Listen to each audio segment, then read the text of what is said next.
कहानी राजस्थान के एक छोटे से गांव की है।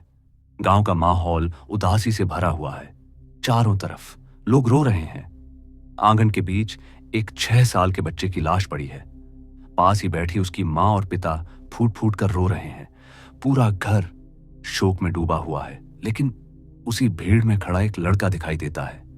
आंखों में आंसू हैं, मगर उन आंसुओं के पीछे छिपी है एक खतरनाक मुस्कुराहट।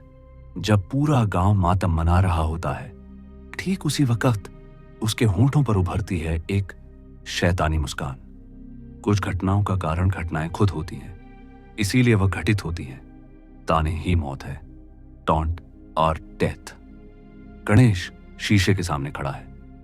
स्कूल की ड्रेस पहनी हुई है, चेहरे पर मासूम सी मुस्कान, बाल संवार रहा है। तभी उसकी मां शारदा की आवाज आती है। बेटा, बहुत सज धज लिया, स्कूल के लिए लेट हो रहा है। गणेश थोड़ा स्टाइल मारकर जेल लगाता है, शीशे में मुस्कान देता है और बाहर चला जाता है। आंगन में गणेश की मां शारदा चूल्हे के पास बैठी है।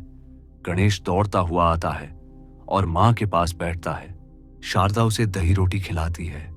गणेश के पापा चेतन भी दुकान की बैग लिए वहीं पास ही बैठे हैं। उतने में चेतन गुस्से में बोलता है, वो उठा नहीं निकम्मा, राबड़ी पीकर अब तक सो रहा है क्या? गणेश हंसते हुए कहता है, पापा, वो सरकारी स्कूल में है, 10 बजे से पहले उसकी स्कूल खुलेगी नहीं।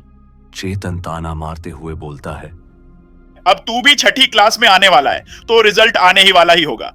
पास में बैठी गज्जू की मां शिमा थोड़ी बेचैन हो जाती है और अपने बेटे को उठाने जाती है।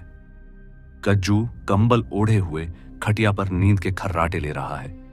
दीवार पर संजय दत्त और अक्षय कुमार की तस्वीरें लगी हैं। शीमा आवाज लगाती है, अरे गज्जू, अब उठ भी जा, देख सूरज कहाँ चढ़ा है। शीमा बहुत कोशिश करती है, पर गज्जू नहीं उठता। शीमा गुस्से में कंबल खींचती है और गज्जू के पीठ पर लाल निशान दिखाई देते हैं, जो अब भी ताजा हैं। घाव को देखकर मां उदास हो जाती है। अरे माँ, छोड़ो ना, ये तो रोज का है।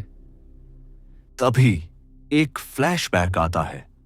बेल्ट के मारने की आवाजें आती हैं।